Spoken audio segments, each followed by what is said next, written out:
بسم اللہ الرحمن الرحیم الرحمن علم القرآن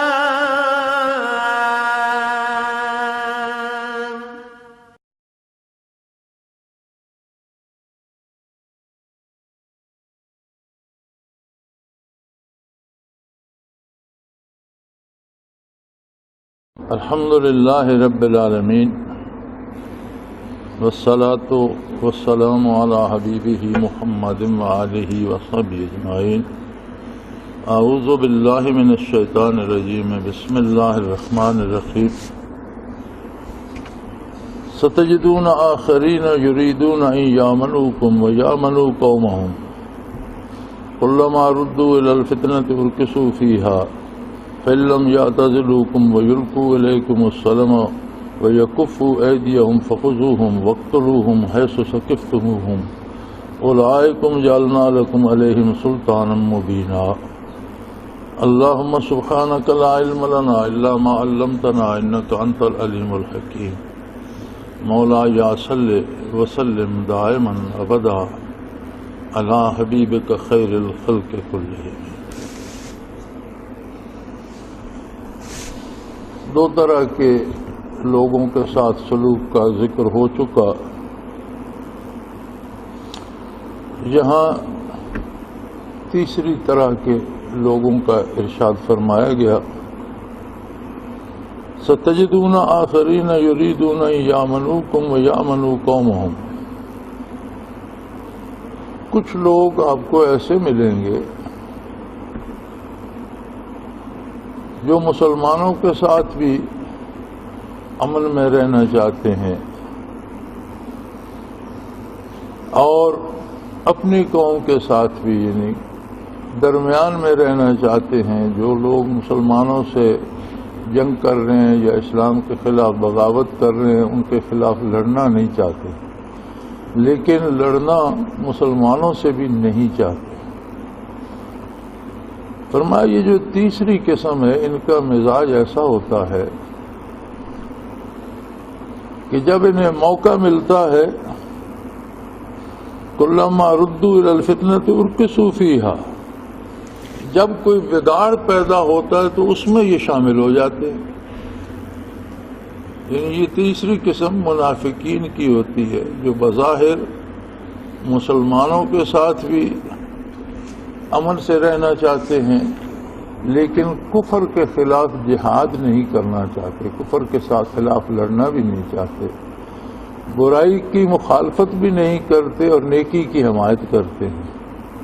تو فرمایا ان لوگوں میں یہ کمزوری ہوتی ہے، ان کا ایمان درست نہیں ہوتا، ان کا اللہ پر بھروسہ نہیں ہوتا۔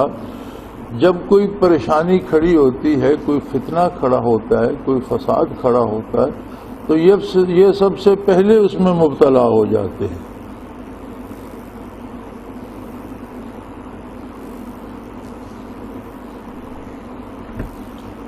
تو فرمایا ان لوگوں کا علاج یہ ہے فَإِن لَّمْ يَعْتَزِلُوكُمْ وَيُلْقُوا إِلَيْكُمُ السَّلَامَ وَيَكُفُّوا أَيْدِيَهُمْ، اگر یہ ان حرکتوں سے باز نہ آئیں، اگر یہ تم سے الگ نہ ہوں، یا تو مسلمانوں سے الگ ہو جائیں، الگ بھی نہ ہوں اور مسلمانوں کے ساتھ سلامت روی کا سلوک بھی نہ کریں، الگ بھی نہ ہوں، فتنے بھی کھڑے کرتے رہیں اور اپنے آپ کو روک بھی نہ پائیں، تو پھر ان لوگوں کا علاج یہ ہے فَخُذُوهُمْ وَاقْتُلُوهُمْ حَيْثُ ثَقِفْتُمُوهُمْ، کہ اس طرح کے لوگ جو امت مسلمہ میں اسلام کے خلاف بے حیائی پھیلانا چاہیں، برائی پھیلانا چاہیں، عقائد میں فتنے کھڑے کرنا چاہیں یا اعمال میں فساد پیدا کرنا چاہیں اور بظاہر اپنے آپ کو پرامن بھی کہیں اور اپنے آپ کو امن پسند بھی کہیں، ان لوگوں کا علاج یہ ہے کہ یہ جہاں قابو آ جائیں مسلمانوں کے، انہیں پکڑا جائے، وَاقْتُلُوهُمْ حَيْثُ ثَقِفْتُمُوهُمْ، جہاں وہ پکڑے جائیں انہیں قتل کیا جائے، ان کی سزا قتل ہے۔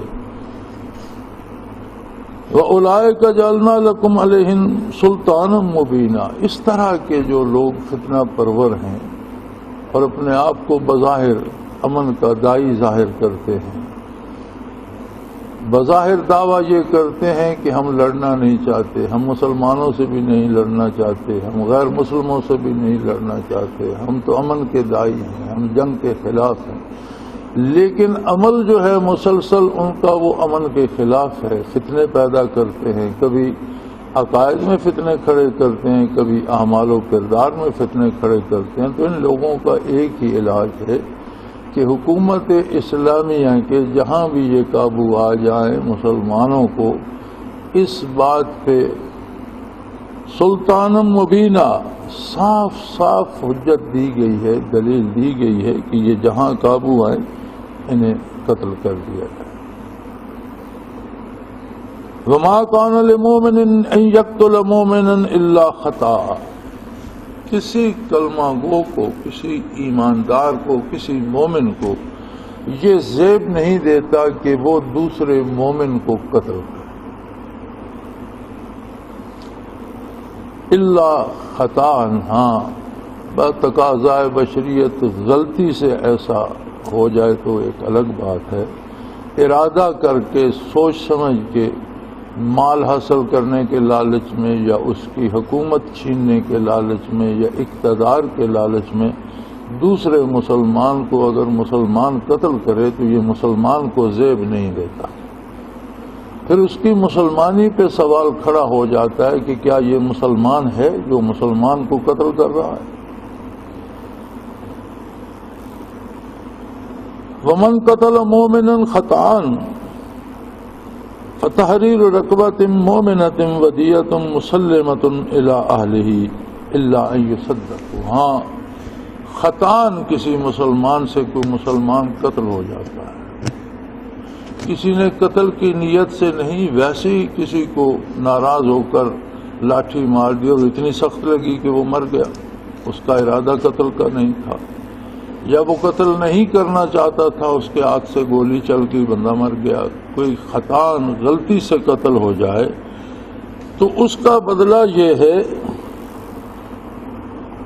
کہ اس کے ورثاء اگر راضی ہوں تو وہ انہیں قصاص ادا کرے اور اس کے ساتھ ایک مسلمان غلام یا کنیز کو آزاد کرے، یعنی ایک غلام کی آزادی، وہ مرد ہو یا خاتون، اور طے شدہ معاوضہ جو قتل کا ہے، اس زمانے میں غالباً 1000 درہم یا 100 اونٹ یا کچھ اس طرح تھا، مجھے صحیح یاد نہیں ہے، تو وہ جو قصاص کی رقم ہے وہ اس کے ورثاء کو ادا کرے اگر غلطی سے اس سے حادثاتی طور پر مسلمان سے مسلمان قتل ہو گیا ہو۔ ہاں اس کے ورثاء کو، مقتول کے ورثاء کو حق ہے کہ اگر وہ قصاص نہ لینا چاہیں فی سبیل اللہ معاف کر دیں، اللہ ان یصدقوا، اگر وہ معاف کر دیں صدقے کے طور پر اللہ کی رضا کے لیے تو اور بات ہے۔ فَإِنْ كَانَ مِنْ قَوْمٍ عَدُوٍّ لَكُمْ وَهُوَ مُؤْمِنٌ فَتَحْرِيرُ رَقْبَةٍ مُؤْمِنَةٍ، بعض اوقات یہ ہوتا ہے کہ کسی کافر قوم میں کوئی مسلمان ہے، تمہاری دشمن قوم میں کوئی شخص با ایمان ہے، مسلمانوں کو اس کی خبر نہیں، یا وہ غلطی سے مقابلے میں مارا گیا یا نادانی سے قتل ہو گیا، کیونکہ دشمن قوم کا فرد تھا تو مسلمانوں کے ہاتھوں قتل ہو گیا، لیکن وہ مومن اور بعد میں تصدیق ہو کہ بندہ مومن تھا، فتحریر رقبۃ مومنہ، پھر ایک مسلمان غلام کو یا کنیز کو آزاد کرنا اس کا معاوضہ ہوگا۔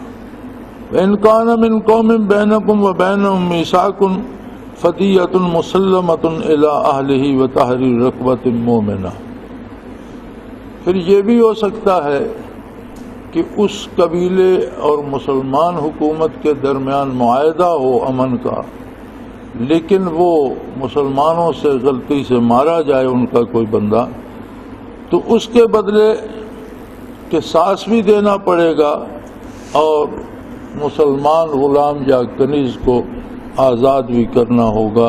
فَمَن لَّمْ يَجِدْ فَصِيَامُ شَهْرَيْنِ مُتَتَابِعَيْنِ، اور اگر کوئی غلام آزاد نہیں کر سکتا تو پھر وہ متواتر 2 مہینے روزے رکھے۔ متتابعین متواتر، اس میں یہ ہے کہ اگر وہ 2 مہینے کے روزے شروع کرتا ہے، درمیان میں بیمار ہو جاتا ہے، چھوٹ جاتے ہیں، تو دوبارہ پھر جب شروع کرے گا تو 2 مہینے پورے کرے گا، کیونکہ ان میں تواتر شرط ہے۔ جو توبہ کے لیے غلطی سے قتل ہو جانے کے بدلے میں اللہ سے مغفرت کے لیے رکھے گا، ان میں 2 مہینے شرط ہے۔ ہاں اگر کسی عورت سے ایسا ہو جائے اور وہ روزے رکھ رہی ہو تو درمیان میں جو فطری انقطاع آ جاتا ہے، اگر وہ آ جائے تو وہ شمار نہیں ہوگا، وہ اس کا تواتر ہی شمار ہوگا، کیونکہ وہ انسانی بس سے باہر ہے۔ توبۃ من اللہ، یہ اس لیے ہے کہ اللہ کریم کی مغفرت تلاش کی جائے۔ اسلام نے انسانی جان کی اہمیت کو بہت زیادہ اور بڑی تاکید سے واضح فرمایا ہے، اور یہ تصور ہی باطل قرار دیا ہے کہ مومن کسی لالچ میں، اقتدار میں، دولت کے لالچ میں، جائیداد چھیننے کے لالچ میں یا اس کی حکومت چھیننے کے لالچ میں کسی کو قتل کرے گا۔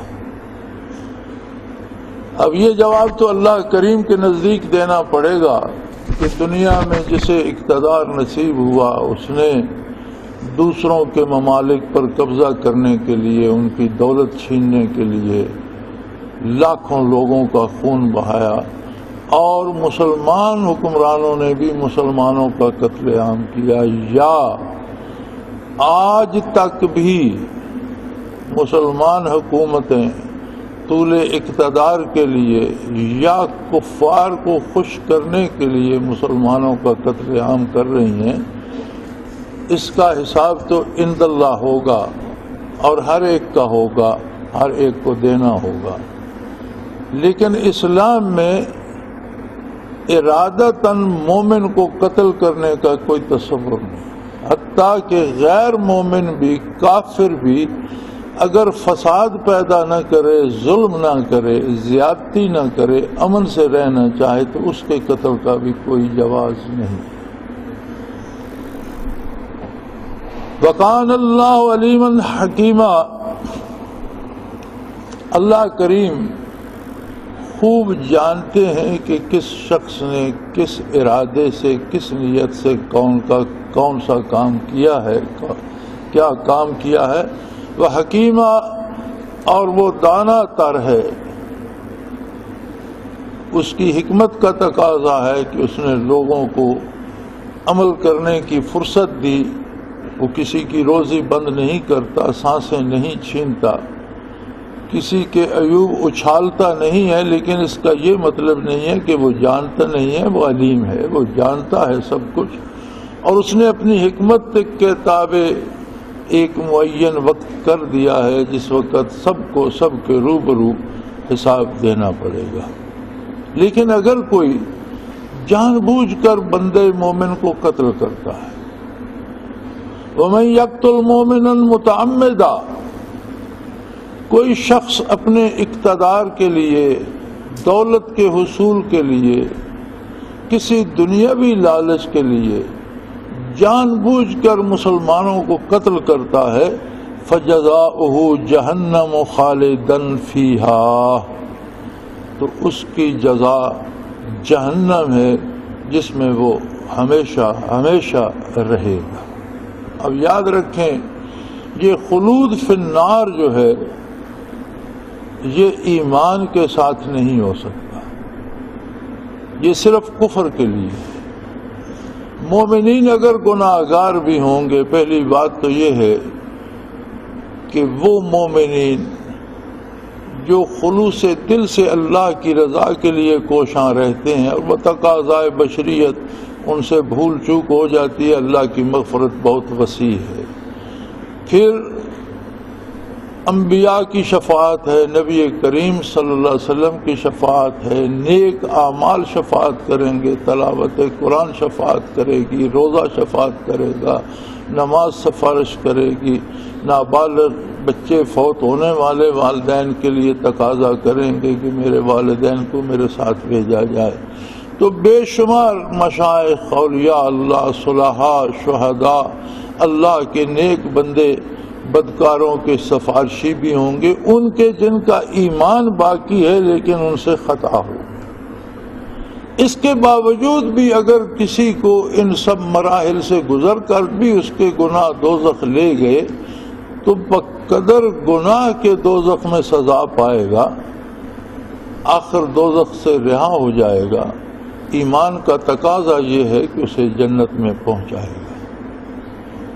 جس کے لیے خلود فی النار کی وعید آتی ہے کہ یہ جہنم میں ہمیشہ رہے گا، تو اس کا مطلب یہ ہے کہ اس میں سے ایمان ختم ہو جاتا ہے۔ یعنی اگر کوئی شخص کلمہ گو کی جان کی پرواہ نہیں کرتا، بے دریغ مسلمانوں کو قتل کرتا ہے، جس طرح آج کل ہو رہا ہے کہ مساجد میں نمازیوں کو شہید کیا جا رہا ہے، بازار میں غریب مفلس کاروباری لوگوں کو مارا جا رہا ہے، غریبوں کو مارا جا رہا ہے، سودا خریدنے والوں کو مارا جا رہا ہے، خدا جانے مارنے والوں کا مقصد کیا ہے؟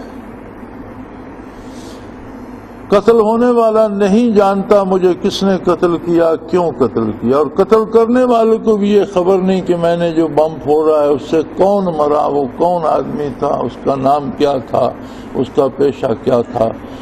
مقصد یا اس نے پیسے لے کر بم پھوڑا ہے یا کچھ اس کی اور دنیاوی کوئی خواہشات ہیں، چونکہ اللہ کا حکم تو ایسا ہے نہیں۔ تو اس طرح کے لوگوں کا ایمان پر مرنا جو ہے وہ خطرے میں پڑ جاتا ہے۔ ایسے لوگ عموماً کفر پر مرتے ہیں، تبھی خلود فی النار ان کے لیے آیا ہے کہ جہنم میں ہمیشہ رہیں گے۔ وغضب اللہ علیہ ولعنہ وعد لہ عذابا عظیما، نہ یہ کہ صرف جہنم میں ہمیشہ رہیں گے، اللہ کے غضب کا شکار ہوں گے اور اللہ کی لعنت ہوگی ان پر، اور اللہ نے ایسے لوگوں کے لیے بہت بڑے بڑے عذاب تیار کر رکھے۔ اب اس میں صرف وہ لوگ نہیں آتے جو سر عام لوگوں کو قتل کر دیتے ہیں، اس میں وہ حکمران بھی آتے ہیں جو دنیاوی خواہشات کے لیے یا طول اقتدار کے لیے یا کافر طاقتوں کو خوش کرنے کے لیے مسلمانوں کا قتل عام کرتے ہیں، وہ بھی اس میں شمار ہیں، وہ بھی اسی میں آتے ہیں۔ جس طرح امریکہ کو خوش کرنے کے لیے لال مسجد پر یلغار کی گئی اور مسلمان بچوں اور بچیوں کو زندہ جلا دیا گیا، اور سینکڑوں ہزاروں قرآن کریم کے اور حدیث شریف کے اور فقہ کی کتابوں کے وہ نسخے جو ان کے زیر مطالعہ تھے انہیں جلا دیا گیا، گولیوں سے چھلنی کر دیے گئے، بموں سے اڑا دیے گئے۔ اس طرح کے لوگ بھی اسی وعید کی زد میں آتے ہیں۔ ہو سکتا ہے دنیا میں شاید وہ اللہ کی گرفت سے بچ جائیں بظاہر، لیکن آخر کب تک بچیں گے؟ اور دنیا میں بھی بچتا کوئی نہیں، یہ ہمارا وہم ہوتا ہے۔ یہ جو آخرت کا عذاب یا آخرت کا ثواب ہے یہ حقیقت ہے۔ دنیا ایک وقتی اور لمحاتی شے ہے، دنیا فانی ہے، آخرت باقی ہے۔ آخرت بہت مضبوط ہے، دنیا بہت کمزور ہے۔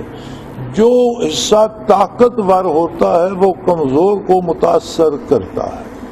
اگر کسی کے لیے آخرت میں جنت سجائی جا رہی ہے تو اس کا اثر دنیاوی زندگی میں اس کی سوچ پر آتا ہے، اسے قلبی سکون دیتا ہے، اس کے دل میں راحت ہوتی ہے۔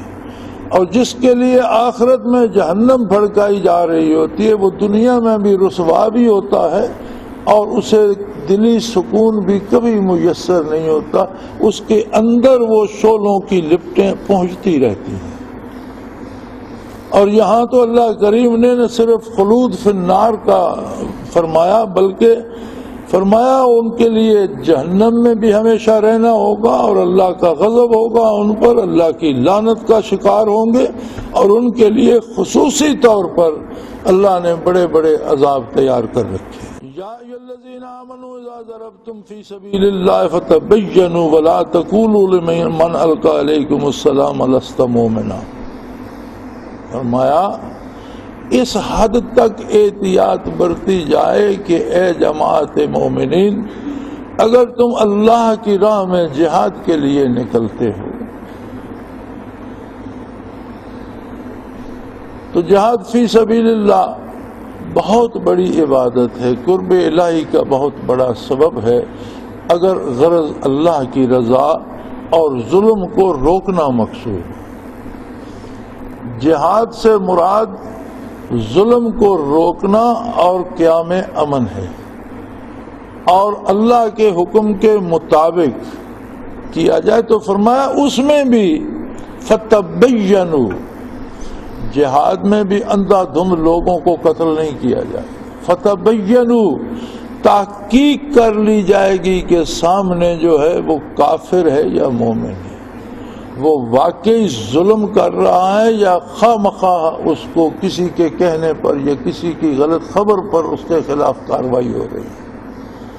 یعنی یہ پہلے تحقیق کی جانی چاہیے کہ جس کے خلاف جہاد کیا جا رہا ہے وہ طاقت کافر ہے یا ظالم ہے، اور اگر ان میں کوئی ایسا بھی ہے کہ عین میدان جنگ میں وہ کہتا ہے میں مسلمان ہوں، وہ آپ کو سلام پیش کرتا ہے، تو یہ مت کہو کہ تم موت کے ڈر سے کلمہ پڑھ رہے ہو، یہ مت کہو۔ عین میدان جنگ میں برستی آگ میں تلواروں کی چمک میں اگر کوئی اپنے مومن ہونے کا اعلان کرتا ہے اور آپ پر سلام بھیجتا ہے تو اسے یہ نہ کہو کہ لست مومنا، کہ تو مسلمان نہیں ہے، موت کے ڈر سے کلمہ، جب اس نے کلمہ پڑھ ہی لیا تو تم نے کون سا اس کا دل چیر کے دیکھ لیا؟ جب وہ کہہ رہا ہے تو اس کا معاملہ اللہ کے ساتھ ہے، اسے قتل نہیں کیا جائے گا۔ تبتغون عرض الحیات الدنیا، کسی دنیاوی لالچ میں، غنیمت کے لالچ میں، اپنی شہرت کے لالچ میں، فتح پانے کے لالچ میں، کسی بھی دنیاوی لالچ میں اسے قتل کرنے کی اجازت نہیں ہوگی۔ فعند اللہ مغانم کثیرہ، اللہ کے نزدیک دولت کے ڈھیر پڑے ہیں، وہ جب چاہے گا جتنی چاہے گا تمہیں دولت دے دے گا۔ دولت کے لالچ میں یا اقتدار کے لالچ میں یا کسی دنیاوی لالچ میں کسی ایسے بندے کی جان نہیں لی جائے گی جو اپنے مومن ہونے کا دعویٰ کر رہا ہو۔ کذالک کنتم من قبل فمن اللہ علیکم فتبینوا، فرمایا کہ پہلے تم کب مسلمان تھے؟ تم بھی تو پہلے ایسے ہی تھے۔ اللہ نے نبی کریم صلی اللہ علیہ وسلم کو مبعوث فرما کر تمہیں نور ایمان عطا فرمایا۔ اب کوئی بھی یہ دعویٰ کرتا ہے کہ میں حضور کے دامن سے وابستہ ہوں، لا الہ الا اللہ محمد الرسول اللہ کہتا ہے، تو اسے یہ نہیں کہا جا سکتا کہ تم مومن نہیں ہو، یہ کہہ کر اسے قتل کر دیا جائے، اس کی اجازت نہیں ہوگی۔ پھر دوبارہ فرمایا فتبینوا، پوری تحقیق کر لو۔ پوری تحقیق اور جستجو کے بعد اقدام قتل انتہائی قدم ہے، اور انتہائی قدم اٹھانے کے لیے انتہائی تحقیق بھی ضروری ہے۔ ان اللہ کان بما تعملون خبیرا، اللہ کریم تمہارے ہر عمل سے پوری طرح باخبر ہے۔ ہمارے ہاں تو یہ ہوتا ہے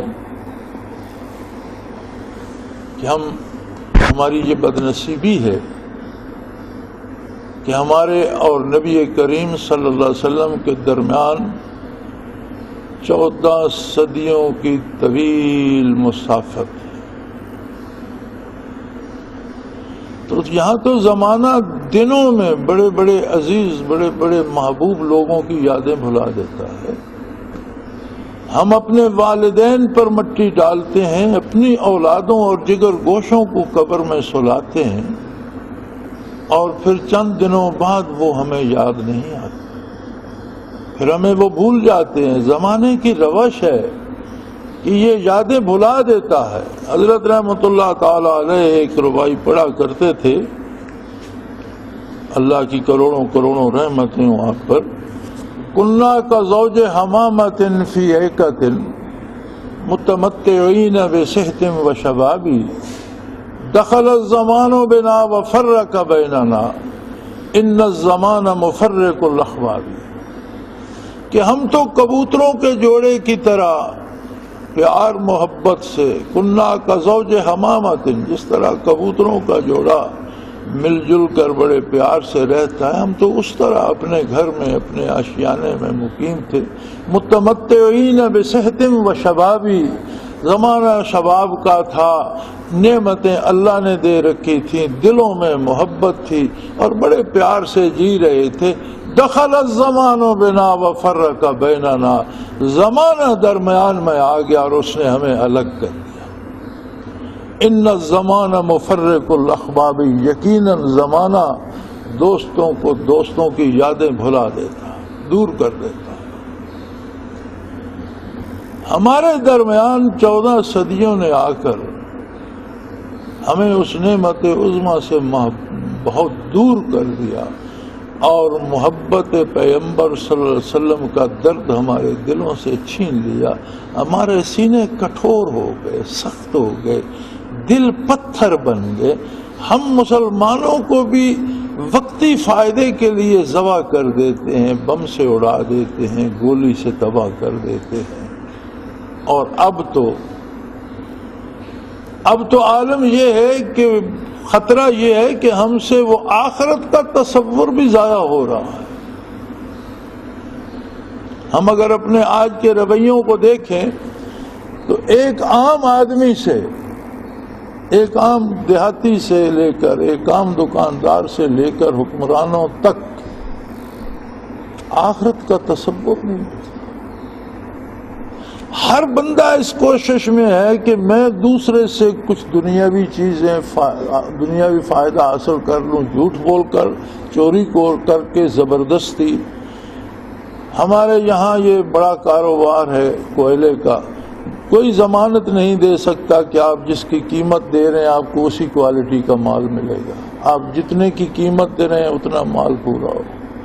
دکانوں پہ جائیں, میں نہیں سمجھتا کہ ہمارے ملک کے دکانداروں میں شاید کوئی 1-2% ایسے ہوں جنہوں نے حج نہ کیا ہو, ورنہ یہ تجارت پیشہ لوگ اکثر حاجی ہیں, اور سال میں کئی ایسے ہیں جو ہر سال یا سال میں کئی مرتبہ عمرے پہ جاتے ہیں. کیا کوئی ایک آپ ایسا بتا سکتے ہیں کہ جو قیمت کہہ دے وہ قیمت دے کے وہ چیز لے لی جائے, وہ مسلمان ہے, وہ حاجی ہے, وہ نماز پڑھتا ہے, داڑھی رکھی ہوئی ہے, اس نے صحیح بتایا ہوگا, اس سے جھگڑا کرنے کی ضرورت نہیں ہے. کوئی ایک بندہ پورے ملک میں.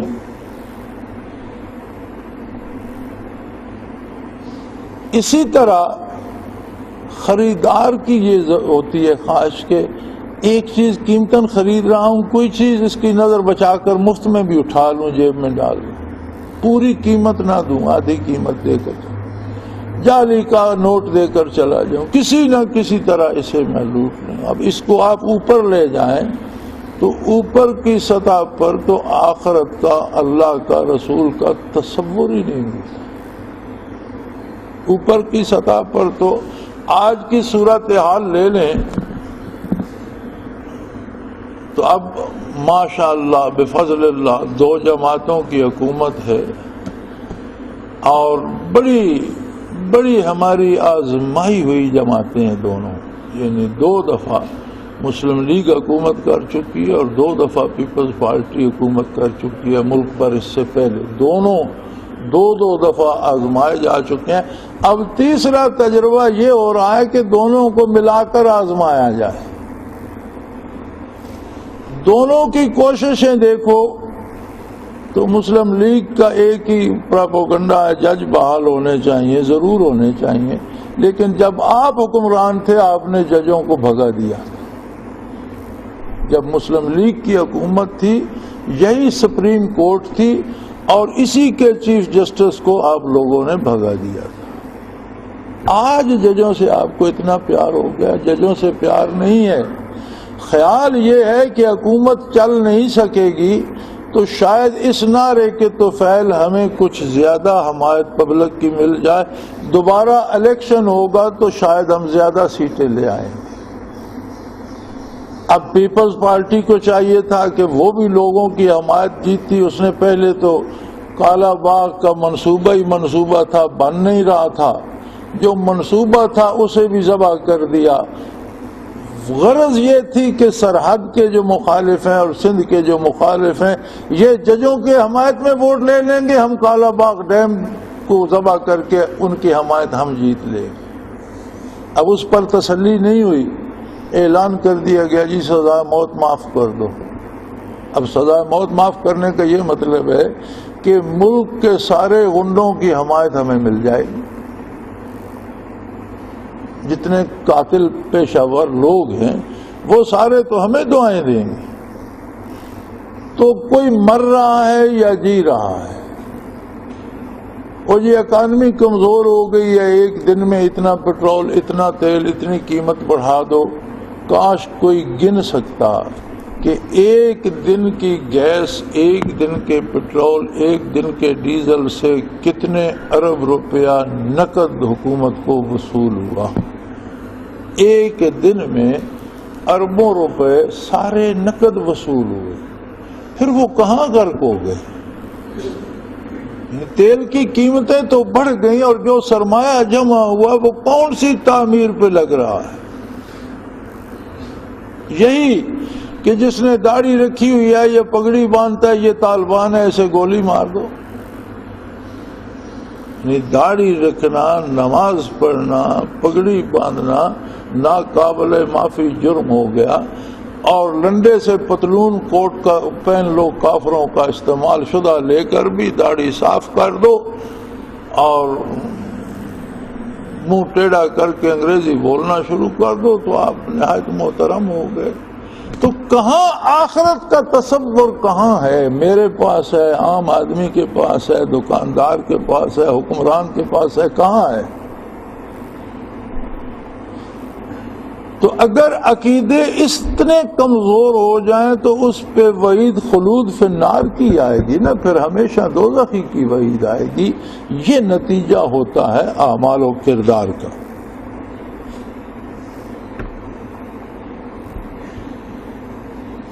لا يستوي القاعدون من المؤمنين غير أولي الضرر والمجاهدون في سبيل الله بأموالهم وأنفسهم فضل الله المجاهدين بأموالهم وأنفسهم على القاعدين درجة وكلا وعد الله الحسنى وفضل الله المجاهدين على القاعدين أجرا عظيما درجات منه ومغفرة ورحمة وكان الله غفورا رحيما۔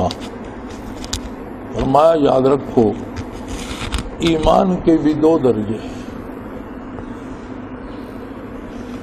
ایک ایمان یہ بھی ہے کہ میں اللہ کو مانتا ہوں، اللہ کے رسولوں پر، نبیوں پر ایمان لاتا ہوں، حضور صلی اللہ علیہ وسلم کی نبوت کو مانتا ہوں، اللہ کی کتاب کو مانتا ہوں، آخرت کو مانتا ہوں، ضروریات دین کو، فرشتوں کو، جنت دوزخ کو، حساب کتاب کو سب مانتا ہوں، اور میں عمل بھی حضور کے حکم کے مطابق کروں گا، نماز، روزہ، روزی حلال کماؤں گا، سچ بولوں گا، عمر بھر نیکی کروں گا، یہ بھی ایمان ہے۔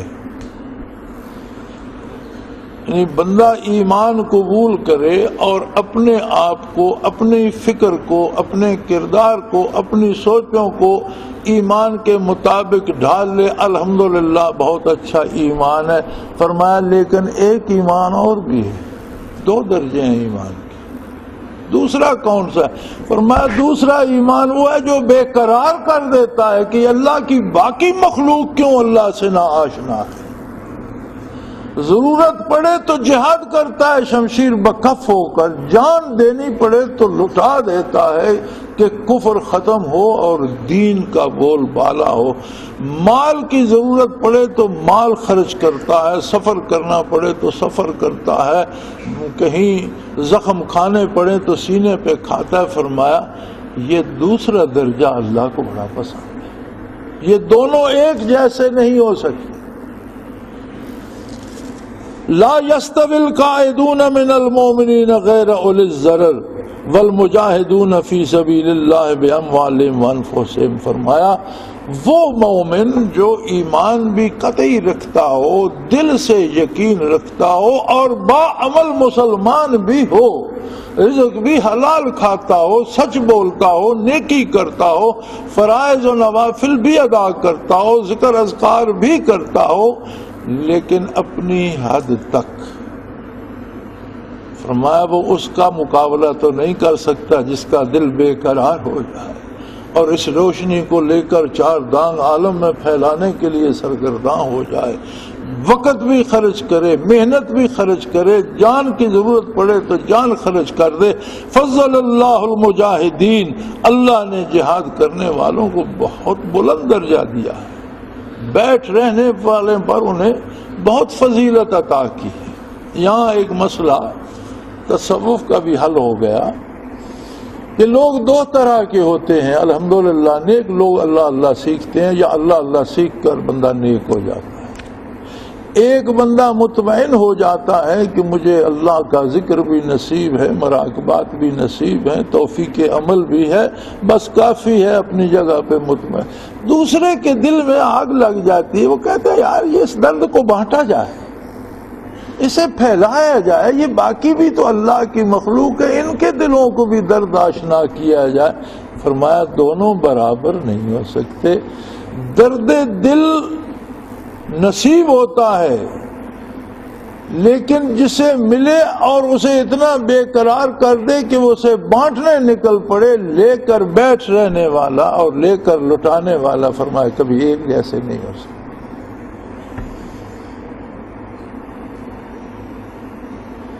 فضل اللہ المجاہدین باموالہم وانفسہم علی القاعدین درجہ. جو لے کے خود اپنی ذات تک محدود ہو جاتے ہیں ان پر ان مجاہدین کو فضیلت دی ہے اللہ رب العزت نے، جو اس درد دل کو عام کرتے ہیں، اللہ کی راہ میں جہاد کرتے ہیں، جانیں دیتے ہیں، مال لٹاتے ہیں، شہید ہوتے ہیں. ان کا درجہ اللہ نے بلند کر دیا. وَكُلًّا وَعَدَ اللَّهُ الْحُسْنَى. ہاں بخشش کا وعدہ، احسان کا وعدہ سارے مومنوں کے ساتھ. بخشے تو سب جائیں، لیکن قرب الہی میں اور وصال الہی میں درجات میں بہت بڑا فاصلہ ہوگا مجاہد اور غیر مجاہد میں. وفضل اللہ المجاہدین علی القاعدین اجرا عظیما. پھر اس بات کو چھیڑا قرآن نے، پھر اللہ کریم نے دوبارہ اس بات کو پھر بڑھایا، اسے بہت زیادہ اہمیت دی کہ میں نے بڑھا دیا ہے مجاہدین کا درجہ بیٹھ رہنے والوں پر، بہت بڑا اجر بڑھا دیا. درجات منہ، اللہ کی طرف سے بلند درجات بھی ملیں گے. وہ مغفرت و رحمہ، بخشش بھی مغفرت بھی نصیب ہوگی اور رحمت بھی نصیب ہوگی. وکان اللہ غفور الرحیم، اللہ کی شان ہے وہ بخشنے والا اور رحم کرنے والا ہے. لیکن جو بخشش، جو رحمت درد بانٹنے والوں کو نصیب ہوگی وہ بیٹھ رہنے والوں کو نہیں. وآخر دعوانا ان الحمدللہ رب العالمین. اللہ اللہ اللہ اللہ اللہ اللہ اللہ اللہ.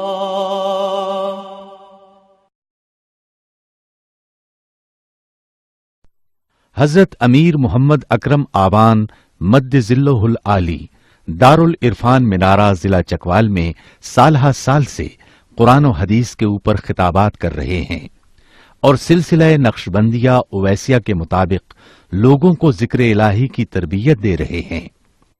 وہ قرآن پاک کی تفسیر ترتیب وار بیان کر رہے ہیں.